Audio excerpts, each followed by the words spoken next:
My best friend falsely testified against me so he could steal family from me.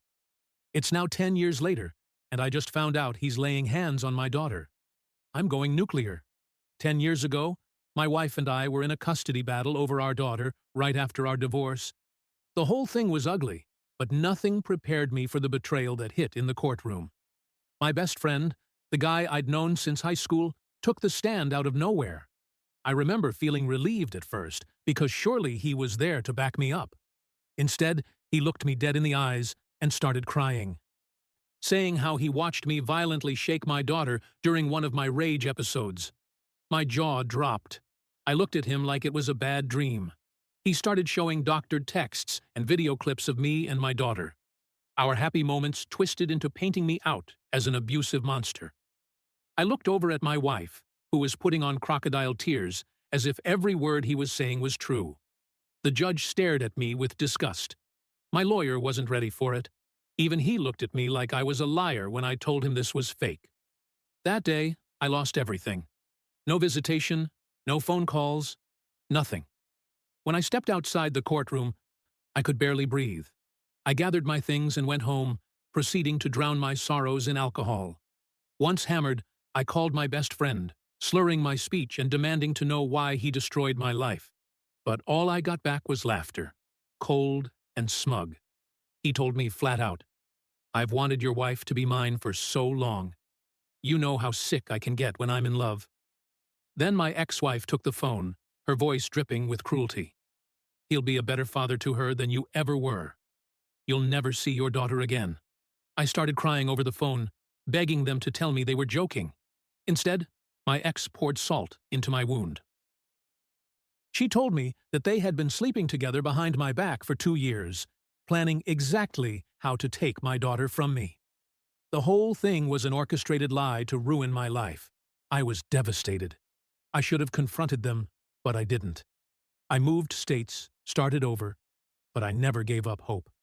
I kept sending birthday cards, letters, and gifts to my daughter, hoping she'd know her dad loves her. But I never heard a word. All I knew for certain was that my ex was lying to her about how I used to do things to her when she was little. My ex told me so herself. I was almost ready to face the fact she'd never really know me. But then, out of nowhere, 10 years later, a call came that shattered everything. A hospital from my old hometown said my daughter had been in a car accident. They told me my name was listed as her emergency contact. My heart nearly exploded. Why was I her emergency contact? But I didn't ask. I just jumped into my car, hands trembling the whole drive. When I walked into that hospital waiting room, my ex-wife and former best friend sat stunned, clearly never expecting to see me again. The air was thick with awkwardness. My ex-wife quietly got up and moved toward the doctors, presumably to warn them, leaving me and him alone. I didn't say a word, and that's when he started speaking. At first, he seemed emotional, almost like he might apologize. But instead, the things he said made my blood boil. He admitted to me with a cruel tone that he never gave my daughter any of my letters or gifts I sent. He laughed about how he convinced her I'd abandoned her. But then, just as I thought it couldn't get worse, he changed gears. A fake sorrow began dripping from his every word, trying to make himself sound like the victim. "I'll admit it," he said, putting on this righteous act. "I neglected her. Kids are a lot of work, man. You know how it is. I'm not proud of this. But there were times she needed a good wallop. Honestly, I'm doing you a favor letting you back in her life now. She's a mess. You should thank me." I felt myself about to explode. Every part of me wanted to swing at him right there. But before I could respond, a small, weak voice called out from behind the slightly open curtain nearby. My daughter, awake, staring at us both, her eyes filled with pain and confusion. I ran over, heart pounding so hard I could barely hear anything else. The next few moments felt like slow motion. My daughter, Lily, was lying there with a bandage around her head and her arm in a cast. She looked so much like the little girl I remembered, but older now, 16 years old. Her eyes were the same as mine, deep brown with flecks of amber that caught the light. Her hair was longer than I remembered, cascading over her shoulders in waves that reminded me of her mother before everything went wrong. I couldn't believe I was finally seeing her. Dad, she whispered, her voice cracking. That one word nearly broke me. I hadn't heard her call me that in 10 years. I wanted to hug her, but was afraid to hurt her more.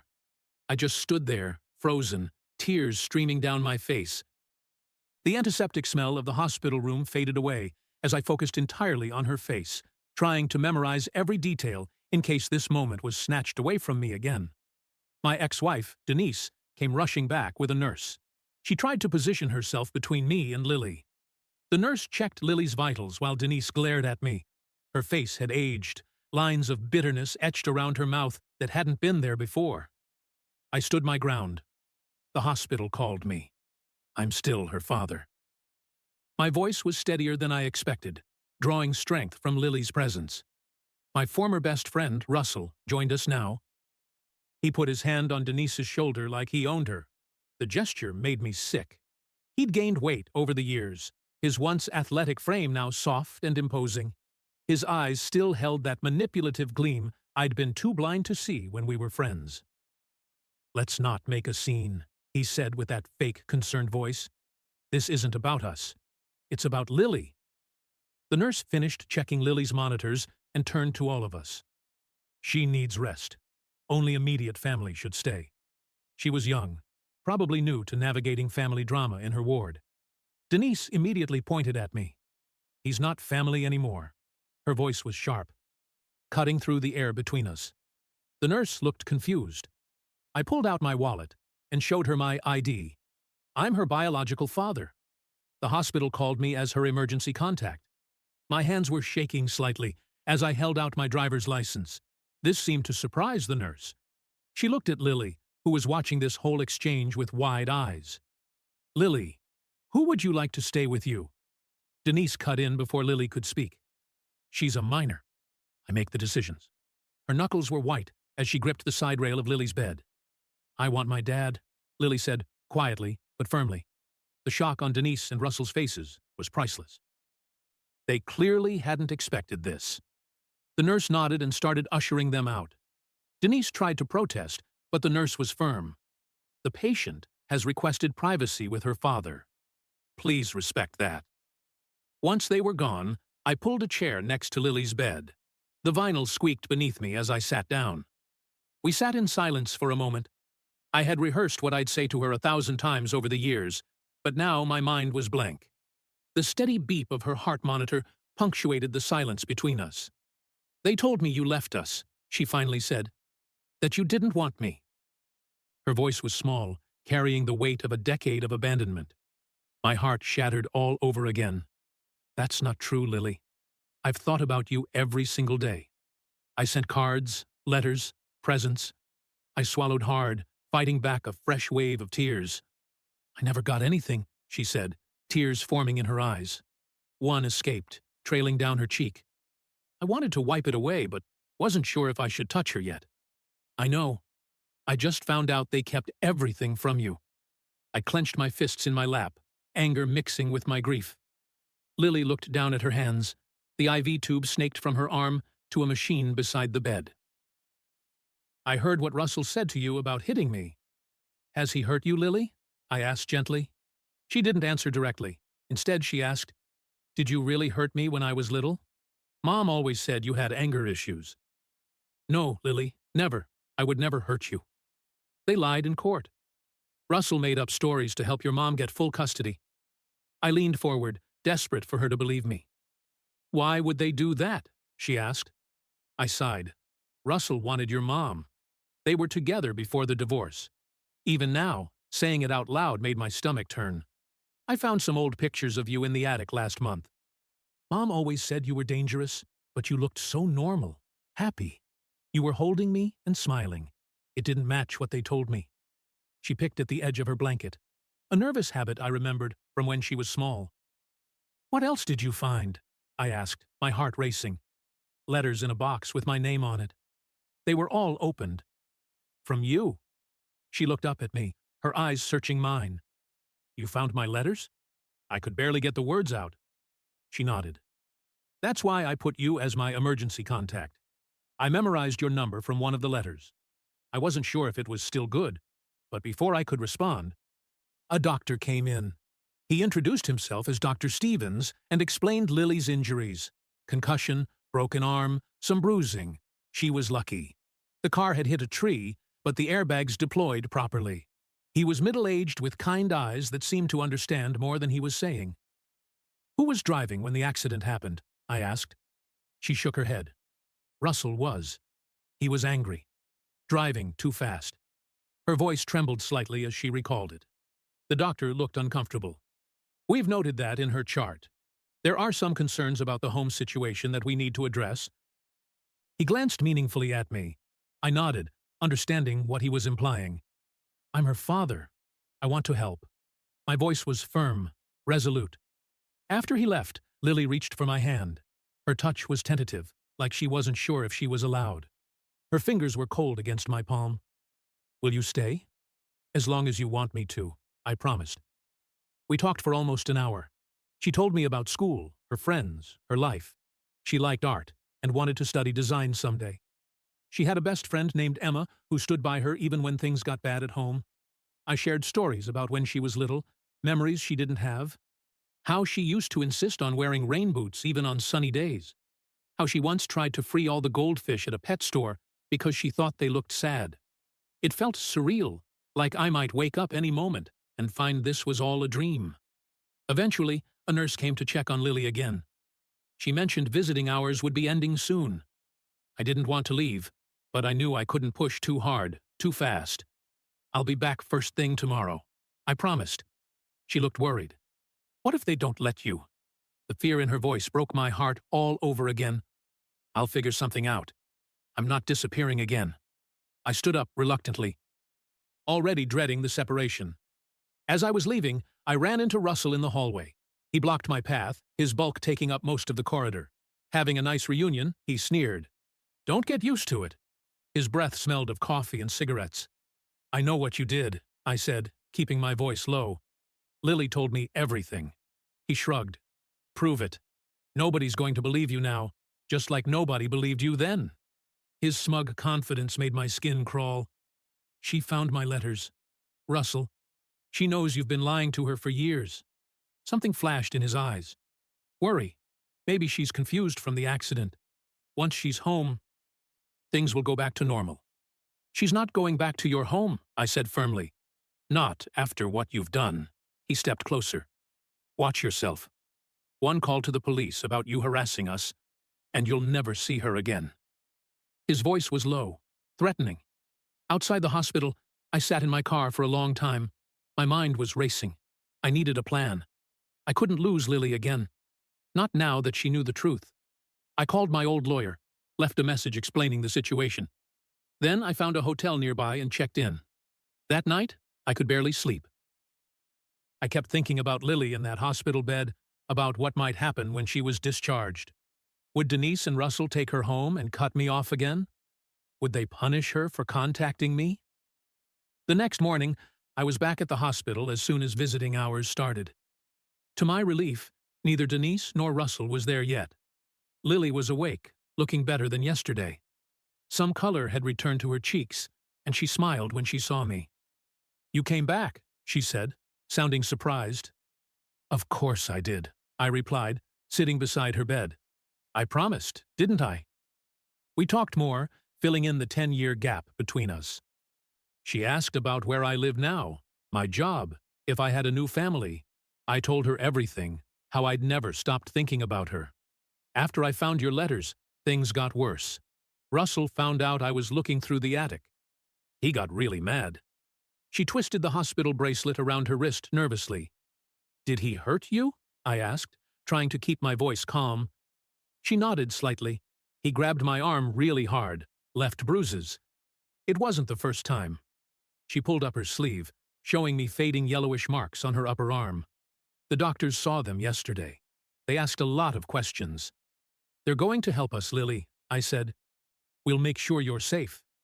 "They will," I assured her, though I wasn't certain myself. "And I believe you. I'm not going anywhere this time." I sat with Lily for hours that day, only stepping out when the nurses came to check on her. Around noon, I went to grab some food from the cafeteria. The hospital food was exactly what you'd expect. Bland sandwiches and coffee that tasted like it had been sitting out since morning. I was halfway through a turkey sandwich when I spotted Denise entering the cafeteria. She saw me and froze for a second before marching over to my table. "What do you think you're doing?"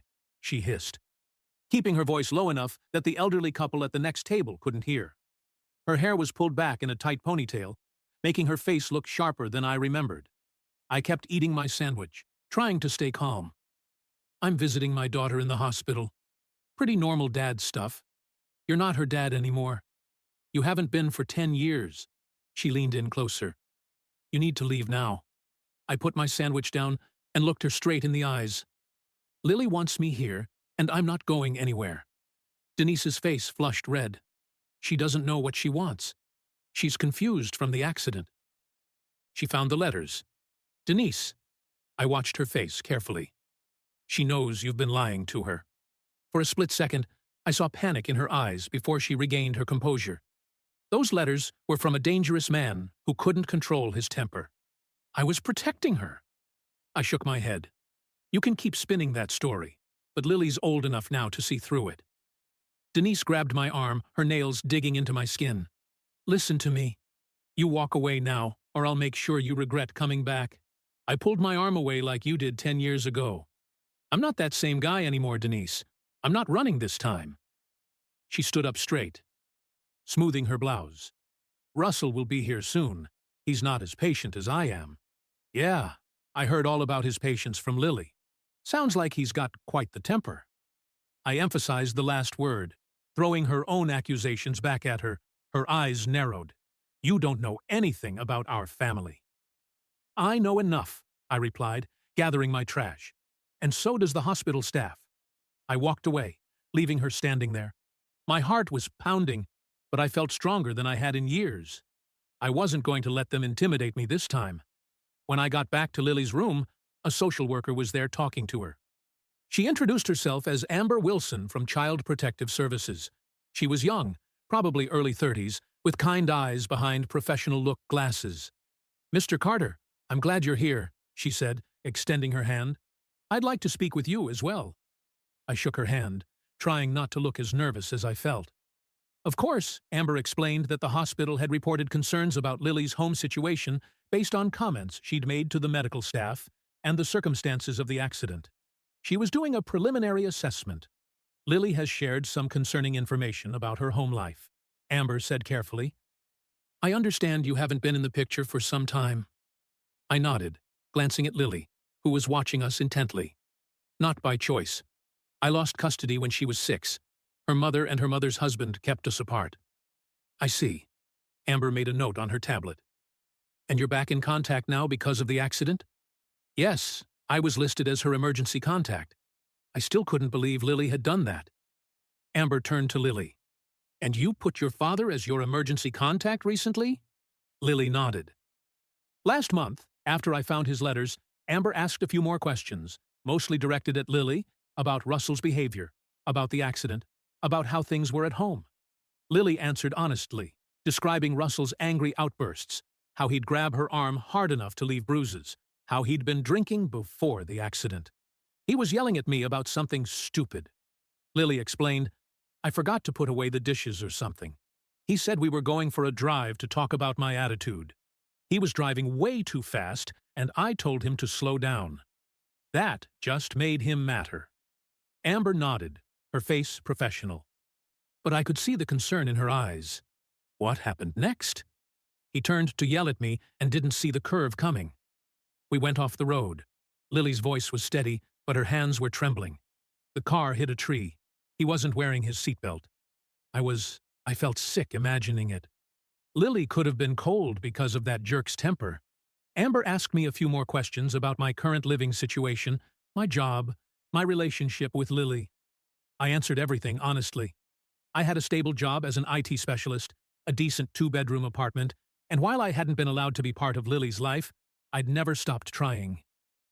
"I'm going to need to speak with Mrs. Carter." "Sorry, Mrs. Wilson now, and her husband as well," Amber said, standing up. "In the meantime, Lily will remain here at the hospital for at least another day for observation." After she left, I sat next to Lily's bed again. You okay? She nodded, but I could tell she was worried. What's going to happen now?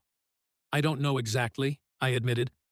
But I'm going to do everything I can to make sure you're safe. Mom's going to be so mad. Lily picked at her blanket again. She hates when people know our private business. This isn't about her, I said gently. It's about keeping you safe. We spent the rest of the afternoon watching bad TV and talking. I learned that Lily was really into photography, that she had a small group of close friends, that she wanted to travel someday. It was strange and wonderful getting to know this person who was both my little girl and a complete stranger. Around dinner time, a nurse came in to tell me that Lily's mother and stepfather were here and wanted to see her. Lily immediately tensed up. I don't want to see them, she said firmly.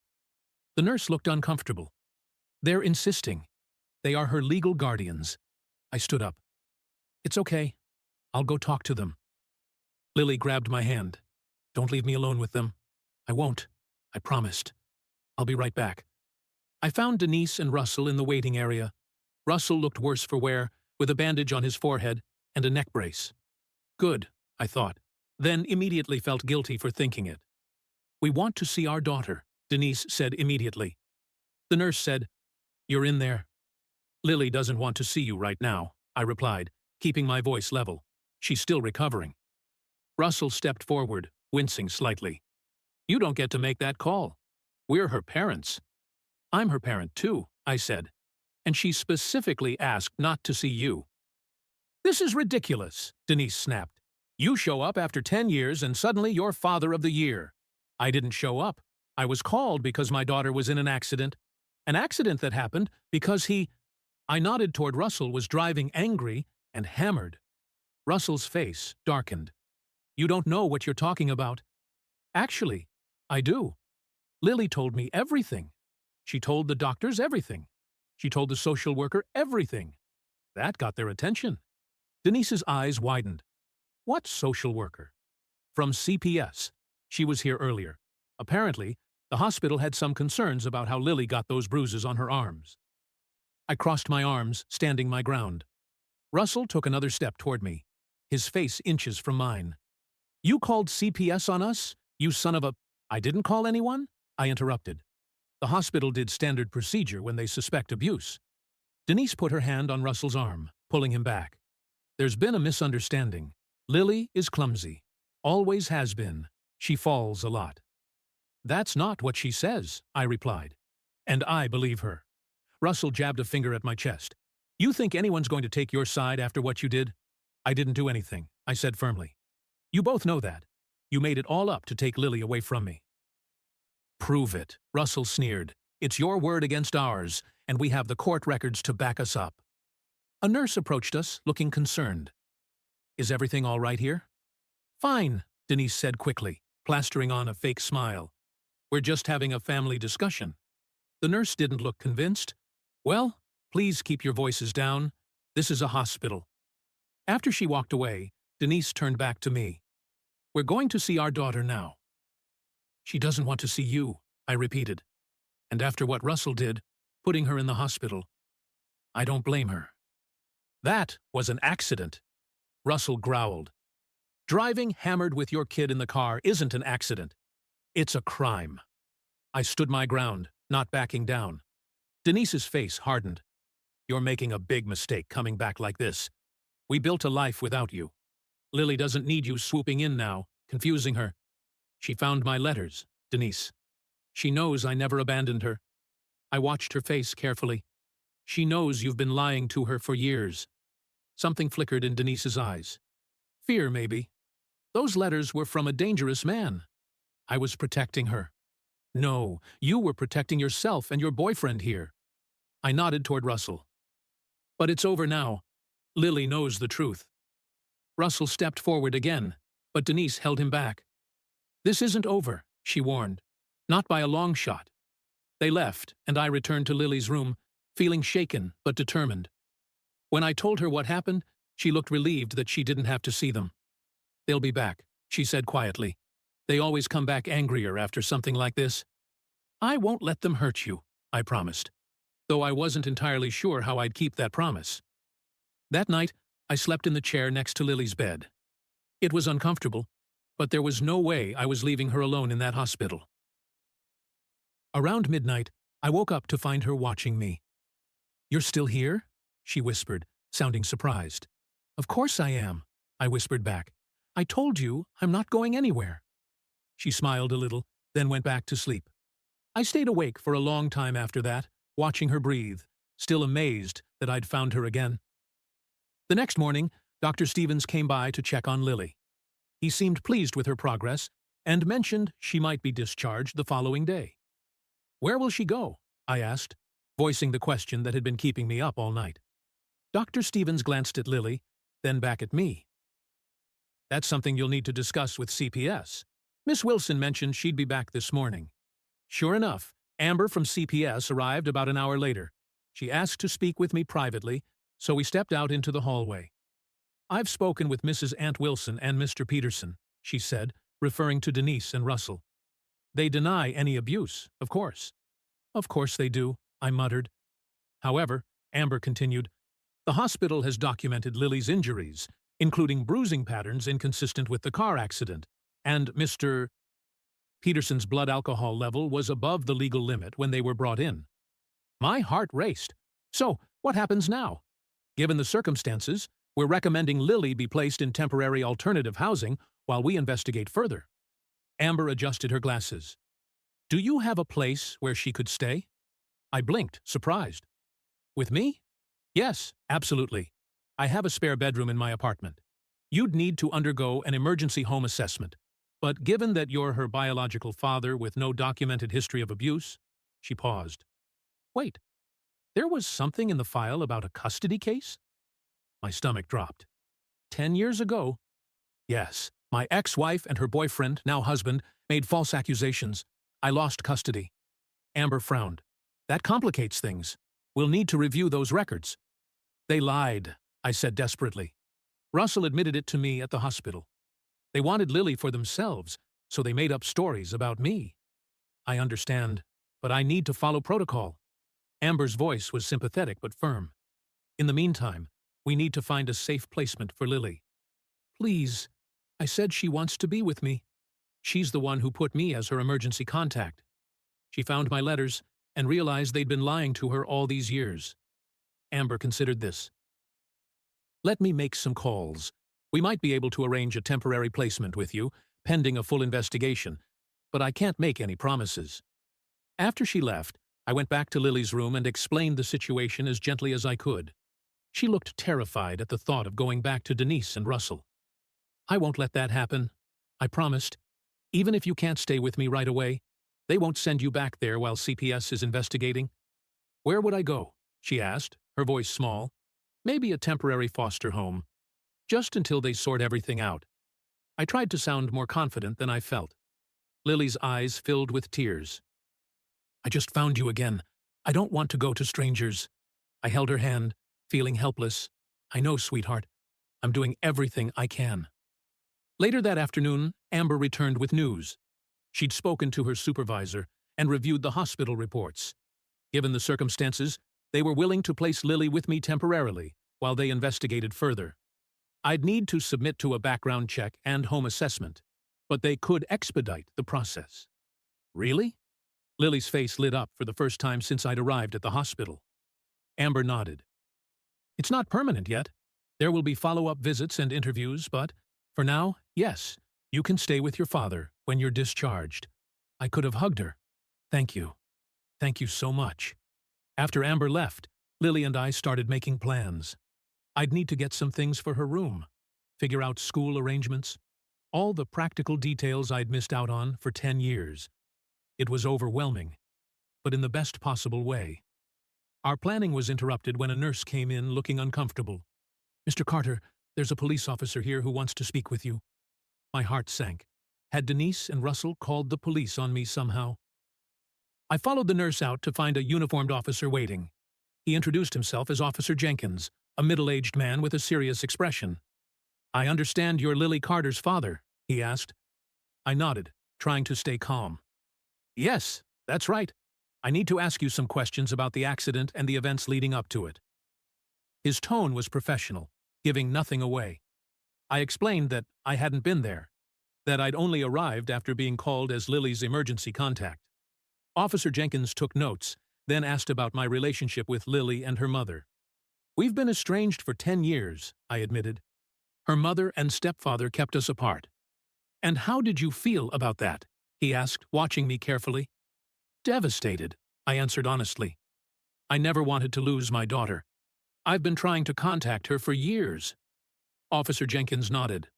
Mr. Peterson claims you've been harassing the family, that you showed up here making threats. I shook my head. That's not true.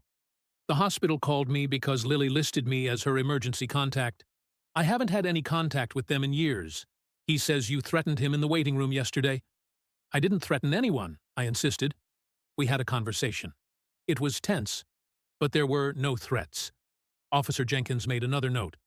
Are you aware that Mr. Peterson is claiming you coached Lily to make false allegations against him? My blood boiled. That's ridiculous. I hadn't spoken to Lily in 10 years until I got here. She told the doctors about the abuse before I even arrived.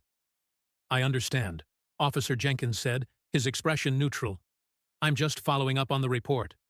What report? I asked, suddenly worried. Mr. Peterson filed a complaint this morning. He's claiming you're trying to alienate his stepdaughter from him and his wife. Officer Jenkins closed his notebook. Given the circumstances, I'd advise you to be careful about making any accusations without evidence. The evidence is all over Lily's body, I said, trying to keep my voice steady, and in the hospital's blood test showing Russell was hammered when he crashed the car with my daughter in it. Officer Jenkins nodded. Those matters are being investigated separately. For now, I'm just giving you a heads up. This situation could get complicated. After he left, I leaned against the wall, trying to process what had just happened. Russell was trying to flip the script, painting me as the manipulative one. It was exactly what he'd done 10 years ago, and it had worked. Then I went back to Lily's room, trying to hide my worry. She saw through it immediately. What's wrong? She asked. Was that about me? I sat down beside her. Russell filed a police report.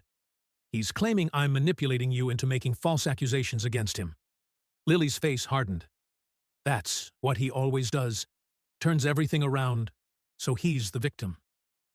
I know, I said, but this time we have evidence. The hospital records, the blood test, and you're old enough now that people will listen to you. I'm scared, she admitted. What if they make me go back? They won't, I promised, hoping I was right. CPS is on our side. The doctors are on our side. We just need to stick to the truth. That evening, Amber returned with more paperwork for me to fill out. She mentioned that Denise and Russell had been difficult during their interview, making accusations against me and claiming Lily was making up stories for attention. It's not uncommon for abusers to deflect blame, Amber said matter-of-factly. We're proceeding with the temporary placement with you, but be prepared. They're not going to make this easy. I never expected them to, I replied, signing the last form. But I'm not backing down this time. The next morning, Dr. Stevens cleared Lily for discharge. Her arm was still in a cast, and she had some lingering bruises, but she was well enough to leave. A nurse brought in a wheelchair. Hospital policy for all discharged patients. Ready to go home? I asked, helping her gather the few things she had. Lily smiled. Home? That sounds nice. As I wheeled her toward the exit, I spotted Denise and Russell waiting near the hospital doors. My heart sank. Lily saw them too and grabbed my hand. Don't let them take me, she whispered. I won't, I promised, continuing forward. Denise stepped in front of the wheelchair, blocking our path. Where do you think you're going with our daughter? I'm taking Lily home, I said firmly. CCPS has approved a temporary placement with me. Russell moved beside Denise, his face red with anger like hell they have. She's coming home with us. A security guard noticed the confrontation and started walking over. I was grateful for the backup. It's been arranged, I said calmly. You can take it up with CPS if you have concerns. This is kidnapping, Denise hissed. You can't just take her. It's not kidnapping, I replied. It's a legal placement approved by Child Protective Services. Now, please move aside. The security guard reached us. Is there a problem here? This man is trying to take my daughter. Denise said immediately, putting on her victim voice. I pulled out the paperwork Amber had given me. I have temporary custody through CPS. My daughter is being discharged into my care. The security guard looked over the paperwork, then nodded. Everything seems in order. Ma'am, sir, I'm going to have to ask you to step aside. Russell looked like he might explode. This is... You can't just, sir, the security guard cut in. I need you to calm down or I'll have to ask you to leave the premises. Denise put her hand on Russell's arm. This isn't over, she said to me, her voice low and threatening, not by a long shot. They stepped aside, and I wheeled Lily past them to the hospital exit. I could feel their eyes burning into my back the whole way. Once we were in my car and driving away, Lily finally relaxed. I can't believe that worked. They always get their way. Not this time, I said, feeling a mix of relief and anxiety. But they're right about one thing. This isn't over. I drove us to my hotel first to collect my things. I'd need to drive us back to my apartment in the neighboring state, about 5 hours away. Lily was quiet for most of the drive, watching the scenery pass by. Occasionally, she'd ask a question about where I lived, or what my job was like. Will I have to change schools? She asked as we crossed the state line. Probably, I admitted, but we can look into options once we're settled. Maybe online school for the rest of this year, then figure out next year. She nodded, seeming okay with that. I didn't have many friends anyway. Just Emma, really. You can still keep in touch with Emma, I assured her, and you'll make new friends. We arrived at my apartment building in the early evening. It wasn't fancy, a mid-rise building in a decent neighborhood, but it was clean and safe. I carried Lily's small bag of hospital belongings while she walked beside me, looking around curiously. This is it, I said, unlocking the door to my apartment. It's not much, but there's a spare bedroom that's all yours. Lily stepped inside, taking in the living room with its comfortable but slightly worn furniture, the small kitchen off to one side, the hallway leading to the bedrooms. It wasn't a showplace by any means, but it was home. I like it, she said simply. I showed her to the spare bedroom. It was basic, a bed, a dresser, a small desk, but it had a nice window overlooking a park across the street. We can decorate it however you want, I said. Make it your own space. Lily sat on the edge of the bed, running her hand over the plain blue comforter. I've never had my own room before. I shared with the baby at home. I blinked in surprise. Baby, you have a sibling? She nodded. Half-brother, Tyler. He's 3. This was news to me. I hadn't even considered that Denise and Russell might have had more children. I didn't know. He's okay, Lily said with a shrug. Russell treats him better than me. He's his real kid, you know. The casual way she said it broke my heart. You're my real kid, I said firmly, and you deserve to be treated with love and respect. She smiled a little, looking tired. Can I lie down for a bit? I'm still kind of sore from the accident. Of course, I said. Rest as long as you need. I'll be right out here if you need anything. I left her to rest and went to the kitchen to figure out dinner. My fridge was embarrassingly empty. I hadn't been planning on having a guest, let alone my teenage daughter. I ordered pizza, then sat at my small dining table, trying to process everything that had happened in the last few days. My phone rang, startling me. It was Amber from CPS. Mr. Carter, I wanted to check in and make sure you and Lily arrived safely. Yes, we did. She's resting now. I lowered my voice, moving farther from Lily's room. There was a confrontation at the hospital with her mother and stepfather, but security helped us leave without incident. Amber sighed. I was afraid of that. They've been calling my office all afternoon, demanding we reverse the placement decision. Can they do that? I asked, suddenly worried. Not without cause, Amber assured me, but they're making a lot of noise. They've hired a lawyer and are claiming you manipulated the situation. My stomach tightened. What does that mean for Lily? For now, nothing changes. You have temporary custody while we investigate.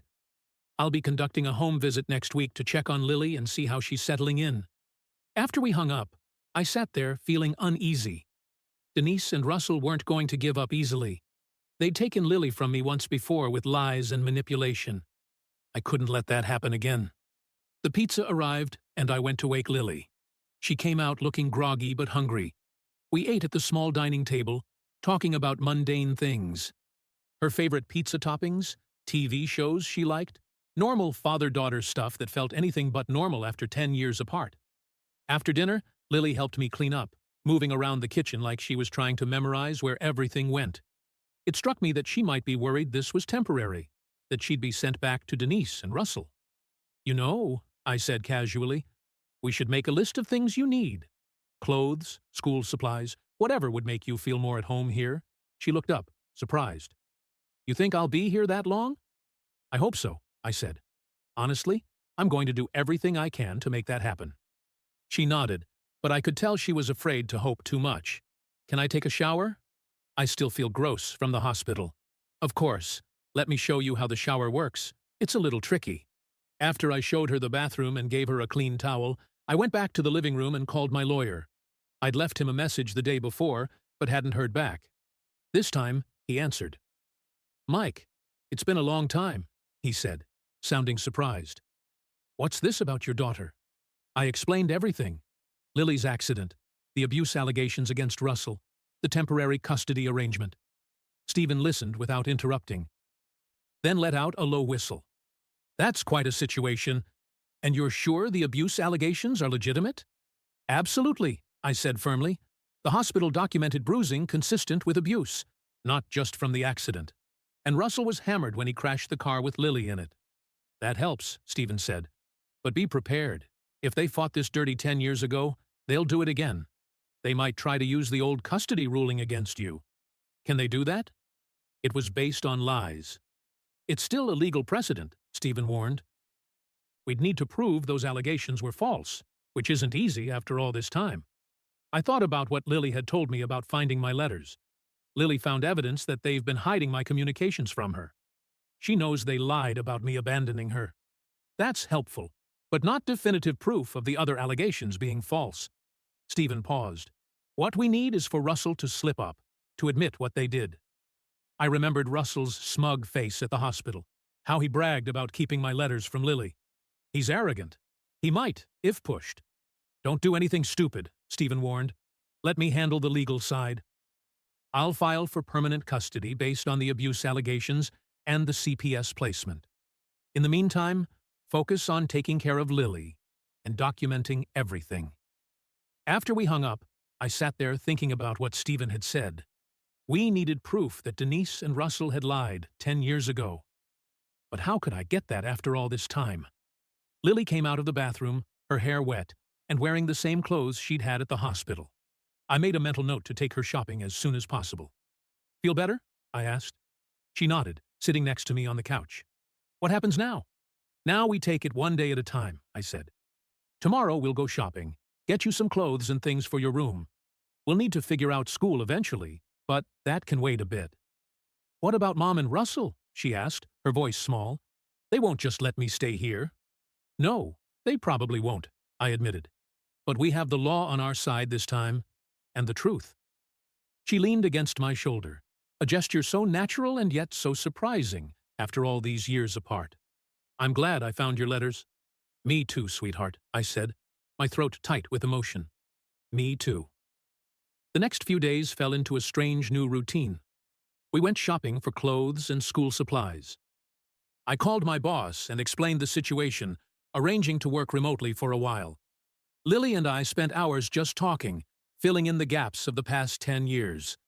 She told me more about life with Denise and Russell, how Russell's temper would flare over the smallest things, how Denise would make excuses for him, telling Lily she needed to try harder not to provoke him, how they'd tell her I was dangerous, that I didn't want her, that I'd hurt her when she was little. "I believed them for a long time," she admitted one evening, as we sat on the balcony watching the sunset. "But things didn't add up. I had these memories of you that didn't match what they said, like how you used to read to me every night, or how you'd let me stand on your feet to dance." I smiled at the memory. "You love that. You called it Daddy Dancing." She nodded. "I remembered that, and other stuff too. Good stuff. It didn't make sense with what they told me. That's why you went looking in the attic." "Yeah. Mom keeps all the important papers up there. I thought maybe there'd be something about you." She twisted a strand of hair around her finger. "I found this box with my name on it. It had all these letters and cards. Birthday cards, Christmas cards, letters telling me you loved me and missed me. My heart ached thinking about all those messages that never reached her. I sent something every month for 10 years. I know they were all there, organized by date. She looked at me, her eyes sad. Why would they keep them if they weren't going to give them to me? Control, I said simply. They wanted to control the narrative about me. If you'd gotten those letters, you might have questioned their story, which is exactly what happened when I found them, she said with a small defiant smile. The doorbell rang, interrupting our conversation. I checked the peephole and saw Amber from CPS standing there with another woman I didn't recognize. Mr. Brooke Carter, Amber said when I opened the door. Sorry for the unannounced visit. This is my supervisor, Beverly Thompson. We need to conduct an initial home assessment. I invited them in, calling for Lily to join us. The assessment was thorough, but not invasive. They checked Lily's room, the bathroom, the kitchen. They asked about meals, school plans, house rules. Beverly asked Lily several questions about how she was feeling, if she felt safe, if she had everything she needed. I feel safe here, Lily said firmly. For the first time in a long time, Beverly nodded, making notes. And how are you recovering from your injuries? Lily showed her the cast on her arm. It itches, but otherwise, okay. The headaches are mostly gone now. After about an hour, they seemed satisfied. Amber pulled me aside while Beverly finished talking with Lily. Everything looks good, she said quietly. But I should warn you, Mrs. Wilson and Mr. Peterson have filed a formal complaint. They're claiming you've manipulated Lily and CPS into this arrangement. My stomach tightened. That's ridiculous. I know, Amber said, but they're pushing hard. They've hired a lawyer and are demanding Lily be returned to them immediately. What does that mean for us? I asked, glancing at Lily, who was showing Beverly a drawing she'd made. For now, nothing changes. You still have temporary custody, but there will be a hearing next week to review the placement. Amber looked sympathetic. You should hire a lawyer if you haven't already. I have, I assured her. He's filing for permanent custody. After they left, I explained the situation to Lily as gently as I could. She took it better than I expected, but I could see the fear in her eyes. They won't win, I promised, not this time. That night, as I was getting ready for bed, my phone rang. Unknown number. I almost didn't answer, but something told me I should. Hello? Is this Mike? A young woman's voice, vaguely familiar. Yes. Who's this? It's Emma, Lily's friend. She sounded nervous. She gave me your number. I hope that's okay. Of course, I said, surprised. Is everything all right? Not really, Emma said. Mrs. Wilson and Mr. Peterson came to my house today. They were asking all these questions about Lily, trying to get me to say she made up stuff about Mr. Peterson. My blood ran cold. What did you tell them? The truth, Emma said firmly. That Lily showed me the bruises. That she was scared of him. That she cried when she told me about how he grabbed her and shook her. Thank you for being honest, I said, genuinely grateful. That couldn't have been easy. They were super mad, Emma continued. Mr. Peterson started yelling at me, saying I was a liar. My mom kicked them out. I'm sorry you had to deal with that, I said. But I appreciate you telling me. There's something else, Emma said, her voice dropping lower. After they left, I remembered something. Lily gave me some stuff to keep for her a few months ago. Letters and pictures. She was afraid her stepdad would find them and get mad. My heart raced. What kind of letters and pictures? Your letters, Emma said. The ones she found in the attic, and some pictures of you and her when she was little. She wanted them safe. This could be exactly what we needed. Proof that Lily had found the letters before the accident. Before she ever contacted me. Evidence that she'd been telling the truth about Russell. Emma, those letters could be really important, I said carefully. Would you be willing to give them to my lawyer? Yeah, of course, Emma replied without hesitation. Lily is my best friend. I want to help her. We arranged for Stephen to contact Emma's mother the next day. After we hung up, I sat on the edge of my bed, feeling a glimmer of hope for the first time in days. Maybe we had a chance after all. The next morning, I called Stephen and told him about Emma and the letters. He agreed it could be crucial evidence and promised to follow up immediately. This is good, he said. If we can prove Lily found those letters before the accident, before she ever contacted you. It supports her credibility. And if she has pictures of the bruises Russell gave her, even better. What about the hearing next week? I asked. Should Lily be there?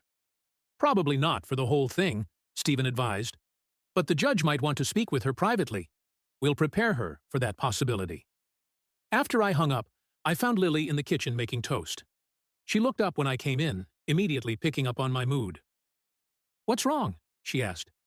Nothing's wrong, I assured her. Actually, something might be right for once. Emma called me last night. Lily's eyes widened. She did? What did she say? I told her about the conversation, about Emma's willingness to help. She mentioned you gave her some of my letters and pictures to keep safe. Lily nodded after I found them in the attic. Russell almost caught me looking through them once, so I took the most important ones to Emma's house. That was smart thinking, I said. Those letters could help us prove you're telling the truth about everything.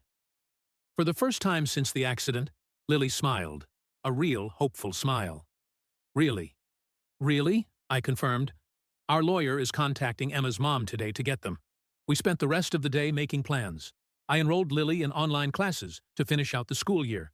We picked out paint colors for her bedroom, small, normal things that felt revolutionary after everything we'd been through.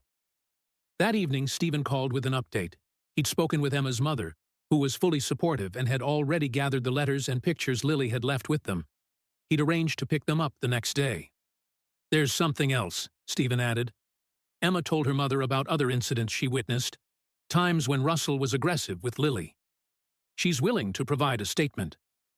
That's incredible, I said, relief washing over me. Will it be enough? It's a strong start, Stephen said cautiously, but be prepared. Denise and Russell aren't going to back down easily. He was right about that. The very next day, a process server showed up at my door with papers. Denise and Russell were suing for emergency custody, claiming I had manipulated Lily into making false accusations against them. The allegations were ridiculous, that I'd brainwashed Lily during our phone conversations before the accident, conversations that never happened, that I'd coached her to lie to the doctors and CPS, that I was an unstable parent with a history of violence, citing the old custody case.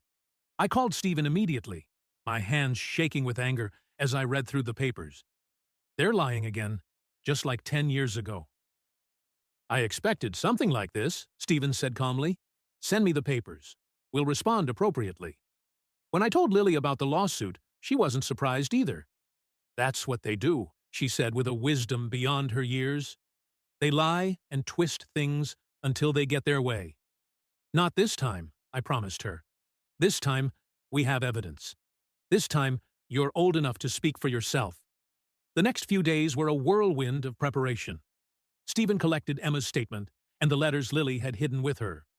He filed our response to Denise and Russell's emergency petition, including affidavit from the hospital staff who had documented Lily's injuries and Emma's statement about witnessing Russell's abuse. The night before the hearing, Lily and I sat on the couch watching a movie, both too anxious to really pay attention to the plot. During a quiet moment, she turned to me. What if they win tomorrow? She asked, her voice small. What if I have to go back? I put my arm around her shoulders, pulling her close. That's not going to happen. But even if something goes wrong tomorrow, I'm not giving up. Not ever again. She leaned her head against my shoulder. I'm glad I found your letters. Me too, sweetheart. I said, my throat tight with emotion. Me too. The morning of the hearing, I woke up before my alarm even went off. I'd barely slept, just tossing and turning all night, thinking about what might happen. I made coffee and sat at the kitchen table, trying to calm my nerves. Lily came out of her room around 7:00, already dressed in the new outfit we'd bought for court. Simple black pants and a blue blouse that made her look older than 16. You look nice, I said, pushing a mug of hot chocolate toward her. I'd noticed she preferred that to coffee. Thanks, she mumbled, sitting down across from me. She looked as nervous as I felt, picking at her fingernails, the same way she used to when she was little.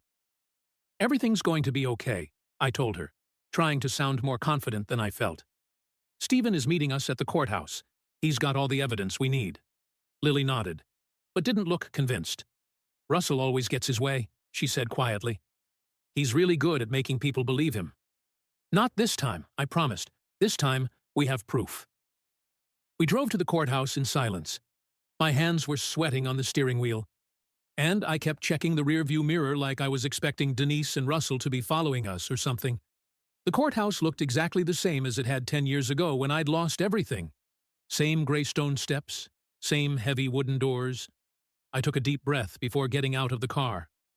Stephen was waiting for us in the lobby, looking professional in his suit with a briefcase at his feet. He shook my hand and gave Lily a reassuring smile. "You must be Lily," he said. "I'm Stephen. I've heard a lot about you." Lily managed a small smile. "Nice to meet you." Stephen led us to a small conference room where we could talk privately before the hearing. He explained what would happen. The judge would hear arguments from both sides, might speak to Lily privately, and then make a decision about the temporary custody arrangement.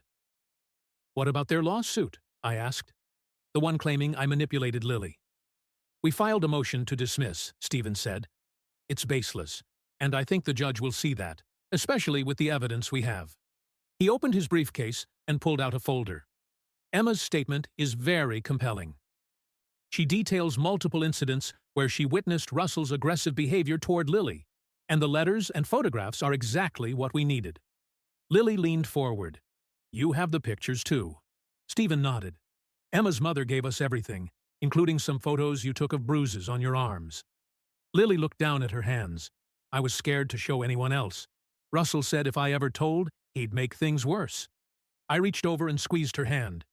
"You're incredibly brave. You know that?" The door opened and a court officer told us it was time. As we walked into the courtroom, I spotted Denise and Russell immediately. They were sitting at a table with their lawyer, a sharp-looking woman in an expensive suit. Denise was dressed like she was going to church, all proper in a conservative dress. Russell had cleaned up too, wearing a suit that made him look almost respectable. It was all for show, and it made me sick. The judge, an older man named Judge Harrington, called the court to order. He explained that this was a hearing to review the temporary custody arrangement for Lily Carter and to address the emergency petition filed by Denise and Russell. Denise and Russell's lawyer went first. She painted this picture of them as loving, concerned parents whose daughter had been manipulated by her arranged father. She claimed I'd somehow gotten in contact with Lily before the accident and convinced her to make up stories about abuse. She even suggested the bruises documented at the hospital could have been self-inflicted or from normal teenage activities. "Your Honor," she said in this smooth, practiced voice, "Mr. Carter lost custody of his daughter 10 years ago due to his violent behavior. Now he's using this tragic accident as an opportunity to alienate Lily from her mother and stepfather who have raised her for the past decade." I felt my blood pressure rising with every lie she told. Stephen put a hand on my arm, silently telling me to stay calm. When it was his turn to speak, he stood up with quiet confidence. "Your Honor," he began, "the facts of this case are quite different from what opposing counsel has presented. Lily Carter was brought to the hospital following a car accident in which her stepfather, Russell Peterson, was driving while intoxicated. Hospital staff documented multiple bruises on Lily's body, inconsistent with the accident injuries. When questioned, Lily disclosed a pattern of physical abuse by Mr. Peterson. He paused, letting that sink in. Mr. Carter was contacted by the hospital because Lily had listed him as her emergency contact. He had no prior contact with his daughter for 10 years, despite his continuous efforts to maintain a relationship through letters and gifts, all of which were intercepted and hidden by Mrs. Wilson and Mr. Peterson. Stephen then presented the evidence, the hospital records, the CPS reports, Emma's statement, and most importantly, the letters and photographs Lily had hidden at Emma's house. These letters, Your Honor, were discovered by Lily in her parents' attic months before the accident, before she had any contact with Mr. Carter. They prove that Mr. Carter never abandoned his daughter, as she had been told. The photographs document bruising from incidents that occurred well before the accident. The judge looked through the evidence carefully, his expression giving nothing away. Then he looked at Lily. "Young lady, I'd like to speak with you privately, in my chambers." Lily glanced at me, looking terrified.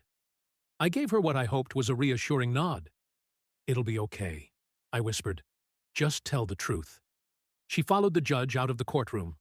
The waiting was torture. Denise kept shooting daggers at me with her eyes, while Russell stared straight ahead, his jaw clenched tight. I couldn't believe I'd once considered this man my best friend. Looking at him now, all I saw was a monster who'd hurt my daughter and stolen 10 years of my life with her. After what felt like forever, Lily and the judge returned. She sat back down next to me, and I could tell she'd been crying. I wanted to ask her what happened, but the judge was already speaking. "I've reviewed all the evidence and spoken with Lily," he said. "I find the emergency petition filed by Mrs. Wilson and Mr. Peterson to be without merit. The temporary custody arrangement placing Lily with her father will remain in effect pending the final custody determination." I let out the breath I've been holding. Denise made a choked sound of protest, and Russell's face turned an angry red. Furthermore, the judge continued, "Based on the evidence presented today, I am referring this matter to the district attorney's office for review of possible criminal charges against Mr. Peterson for child abuse and endangerment." Russell started to rise from his seat, his face flushing with anger. "This is wrong. She's manipulating everyone with these lies." "Mr. Peterson," the judge warned sharply, "control yourself in my courtroom." Russell ignored the warning, his voice rising. "You don't understand what we've been dealing with. She's been troubled since her father left." "Mr. Peterson," the judge interrupted more forcefully, "one more outburst, and I'll hold you in contempt." Russell's lawyer tugged at his sleeve, trying to get him to sit down, but he shook her off. "You want to know the truth?" Russell was nearly shouting now, his control slipping. "We did what we had to do back then. He was going to take her from us. We couldn't let that happen." The courtroom went silent. Even Russell seemed to realize what he just implied. His lawyer closed her eyes in defeat. "Are you admitting?" The judge said carefully that you and Mrs. Wilson fabricated evidence in the original custody case. Russell looked trapped. Denise was staring at him in horror. That's not what I meant," he stammered. But it was too late. The damage was done. The judge ordered a full review of the original custody case and maintained the temporary custody arrangement, placing Lily with me. He also instructed the district attorney to investigate Russell's statement as a possible admission of perjury. As we left the courtroom, I felt like I was floating. Lily walked beside me, a small smile playing on her lips. "You did it," I said, putting my arm around her shoulders. "You were so brave in there." She leaned against me. "I just told the truth about everything." Stephen met us outside looking pleased. "That couldn't have gone better," he said. Russell's outburst was exactly what we needed. "What happens now?" I asked. "Now we file for permanent custody," Stephen said. "With what happened today, I'd say our chances are excellent." As we walked toward the exit, I spotted Denise standing alone near the water fountain. She looked defeated, her perfect church outfit now seeming like a costume that didn't fit right. Part of me wanted to walk right past her, but something made me stop. "Lily, wait here with Stephen for a minute," I said. "I need to talk to your mom." Lily looked uncertain, but nodded. I walked over to Denise, who tensed up when she saw me coming. "What do you want?" she asked, her voice lacking its usual edge. "I want to know why," I said simply. "Why did you do it? We could have shared custody. We could have both been in her life." Denise looked away. Russell was obsessed with having a perfect family. "He convinced me you'd try to turn Lily against us, if you had any access to her." She sighed. "After a while, I started believing it too." "That's not a good enough reason to destroy someone's life," I said. "To lie to your daughter for 10 years. "I know," she said quietly. "I know that now." I shook my head. There was nothing more to say. I turned to walk away, but Denise called after me. "Mike, take care of her better than I did." I nodded once, then went back to Lily and Stephen. We walked out of the courthouse together into the bright afternoon sunlight. The next few weeks were a whirlwind.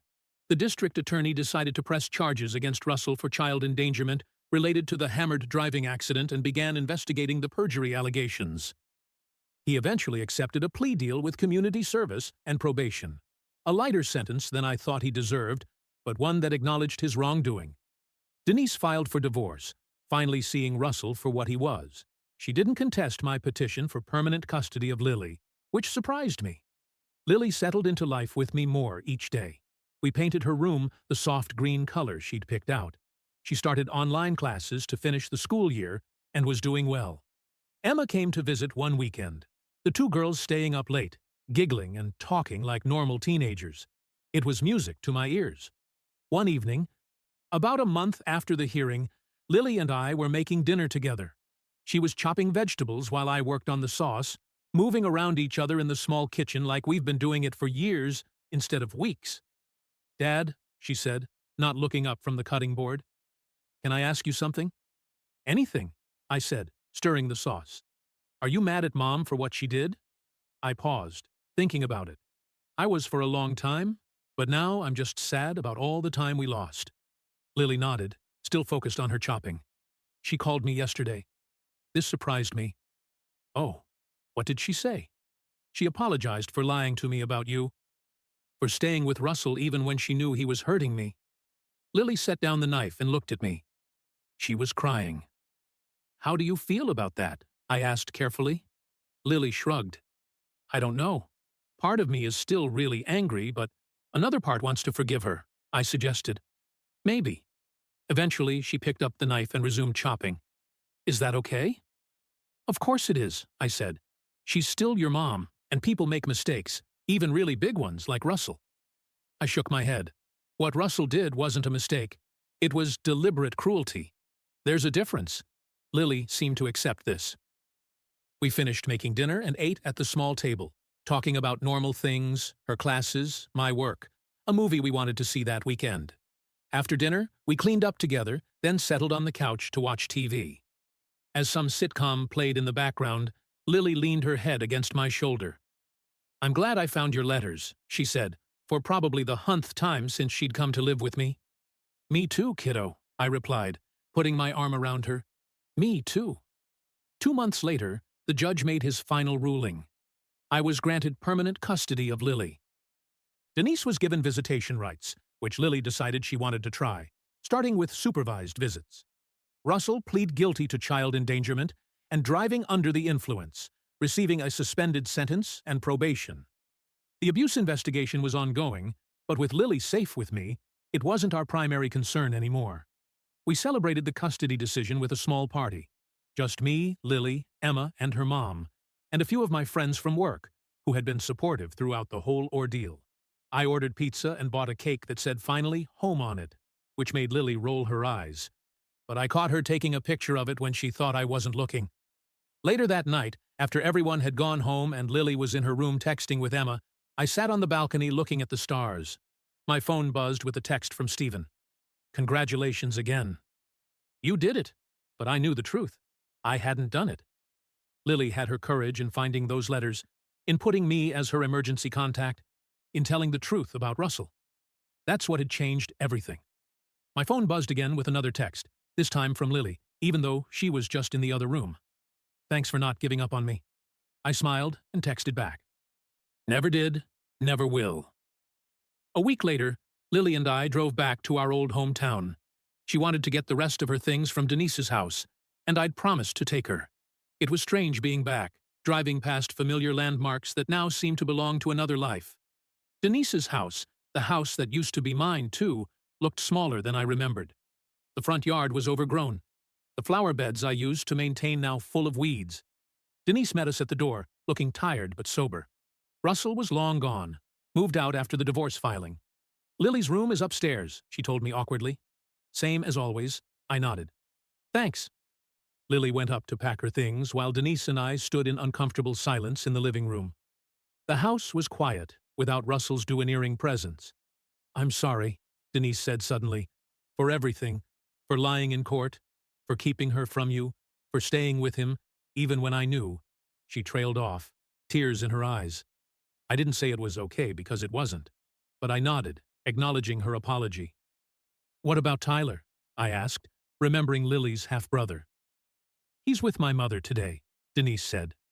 "He asks about Lily a lot. Misses her. She could visit him sometimes," I offered.